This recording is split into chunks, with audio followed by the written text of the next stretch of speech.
गोमठ साज जीव कांड का स्वाध्याय प्रारंभ करते हैं मंगलाचरण के साथ।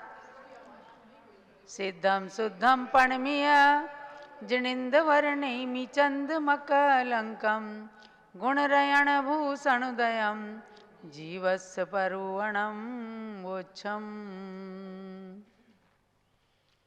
जीवकांड ग्रंथ के नाम की सार्थकता दिखाते हुए आचार्य श्री नेमिचंद सिद्धांत चक्रवर्ती 20 प्ररूपणाओं के माध्यम से जीव द्रव्य का प्ररूपण कर रहे हैं। इसमें 12वां चैप्टर प्रारंभ हो रहा है, अर्थात मार्गणा प्रकरण में अब ये 12वीं प्ररूपणा है, ज्ञान मार्गणा। जानैति काल विषये दौवगुणे पज्जयेय बहुभेदे पच्चक्खं च परोक्षं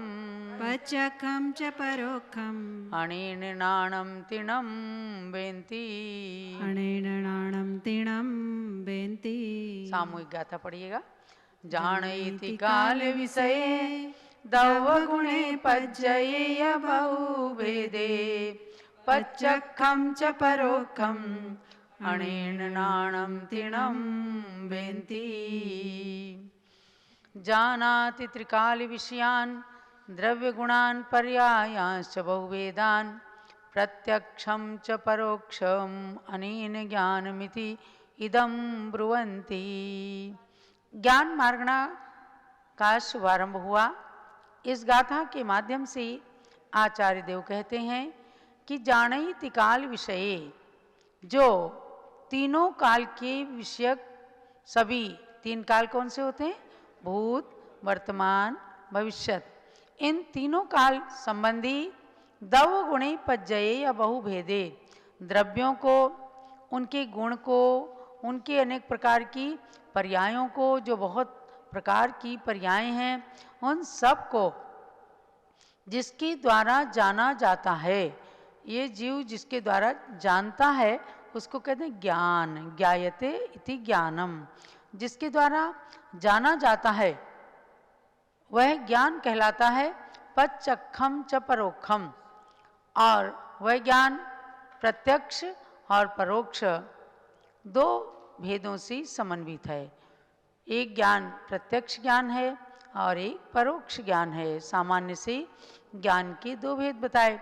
तो आपने इस माध्यम से जाना कि ज्ञान उसे कहते हैं कि जो तीनों कालों की भूत, भविष्य, वर्तमान, तीनों काल संबंधी सभी द्रव्य, उनके गुण, उनकी पर्यायों को जानता है, उसे ज्ञान कहते हैं। तो ये सामान्य से ज्ञान का लक्षण हुआ। यानी 6 द्रव्य कौन कौन से हैं? जीव, पुद्गल, धर्म, अधर्म, आकाश और काल। और 5 अस्तिकाएं होते हैं काल को छोड़कर, जीव, अजीव, धर्म, अधर्म, आकाश। ये 5 जो हैं अस्तिकाएं कहलाते हैं। आपने द्रव्य संग्रह में जाना है कि काल को अस्तिकाय संज्ञा नहीं है। और 7 तत्व हैं, जीव, अजीव, आश्रव, बंध, संवर, निद्रा और मोक्ष। और 9 पदार्थ होते हैं। 7 तत्वों में पुण्य और पाप, इन 2 को मिलाने से 9 पदार्थ हो जाते हैं। तो इनके गुण और पर्याय, इन द्रव्यों के गुण और पर्यायों को, यानी सारी एक अवस्थाओं को और उसके त्रैकालिक स्वरूप को जिसके द्वारा जाना जाता है वह ज्ञान है। क्या है? उसके ऊपर आवरण पड़ा हुआ है। हमारे संसारी आत्माओं के ज्ञान पर आवरण पड़ा हुआ है, वरना सबकी आत्मा के अंदर ज्ञान रूपी सूर्य विद्यमान है, लेकिन उस सूर्य के आगे आवरण पड़ा है, इसलिए वो पूरी तरह से प्रकट नहीं हो पाता।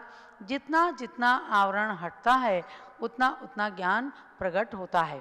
तो ज्ञान के लिए कहा कि अवबोधार्थक ज्ञान धातु से ये ज्ञान शब्द निष्पन्न हुआ है। अवबोधार्थक माने जानने रूप, जो अवबोधन कराता है, ज्ञान कराता है, इसलिए ज्ञान धातु से ये शब्द बना है।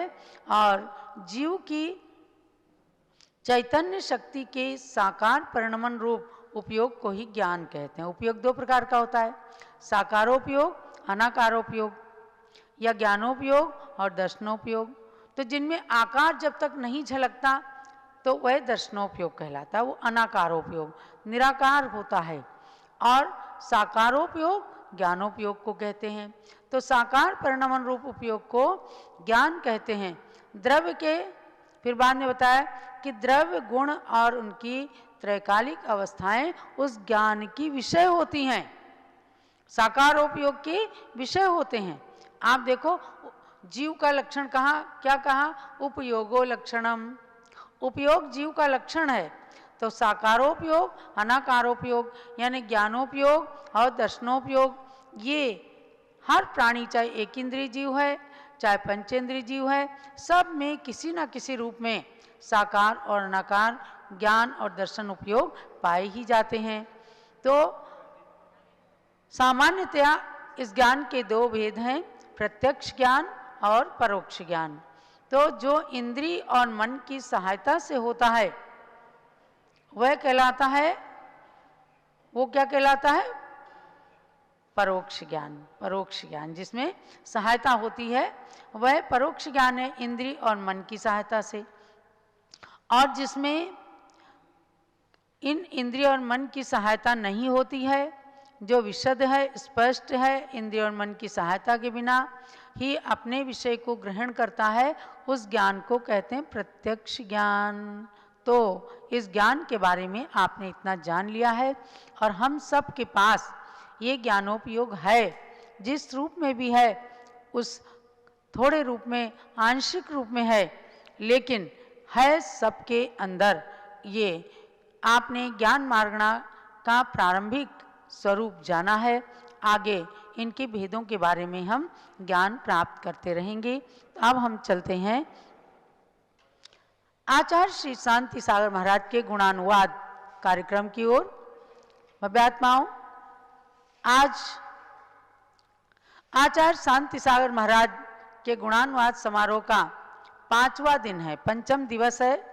सबसे पहले दिन हमने आपको आचार्य श्री के जन्मस्थल के दर्शन कराए, पुनः आचार्य श्री के एक एक चातुर्मास, क्षुल्लक अवस्था का चातुर्मास सन 1914 से कागल से शुरू हुआ, सन 1915 में कोगनोली में चातुर्मास किया, सन 1916 में कुंभोज के अंदर चातुर्मास किया, और आज हम आए हैं सन 1917। सन 1917 में आचार्य महाराज का क्षुल्लक अवस्था का ही चतुर्थ चातुर्मास बेलगांव कर्नाटक के अंदर होता है। और ये बेलगांव जो है, हमने कर्नाटक लिखा है, किंतु कहते हैं कि बेलगांव कोल्हापुर, रायबाग, होसूर बेलगांव के अंतर्गत, यानी कि जो कोल्हापुर का भट्टारक जी का मठ है उसके अंतर्गत इन गांव के, इन नगरों के जिनाले आते हैं। स्वस्ति श्री लक्ष्मी सेन भट्टारक पट्टाचार्य महास्वामी की वहाँ धर्मपीठ है। जो भी भट्टारक जी रहते हैं, इन सभी गांव के, नगरों के मंदिरों की देख रेख उनके मठ के अंतर्गत चलती है। और बेलगांव कर्नाटक में 3 मंदिर हैं विशेष रूप से। कमल बस्ती में श्री नेमिनाथ भगवान का मंदिर है, जहां आचार्य श्री का सन 1917 का चातुर्मास हुआ। इसके अतिरिक्त श्री पार्श्वनाथ जिन मंदिर 2 मंदिर हैं, और श्री चंदा प्रभु भगवान का मंदिर है। इन मंदिरों के आप दर्शन कीजिए। पुनः हम वहाँ विराजमान प्रतिमाओं के लिए अर्घ्य समर्पित करेंगे। मंदिरों के दर्शन करके आप सब लोग को निश्चित रूप से महान प्रसन्नता की अनुभूति हो रही होगी।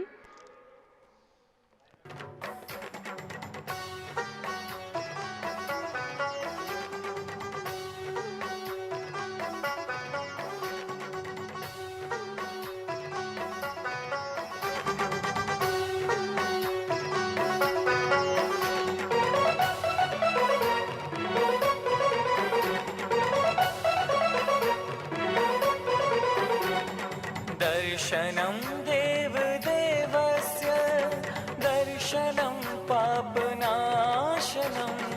दर्शनं स्वर्ग दर्शनं मोक्षसाधनम् दर्शनेन जिनेन्द्राणां साधूनां वन्दनेन च न तिष्ठति चिरं पापं छिद्रहस्ते यथोदकम्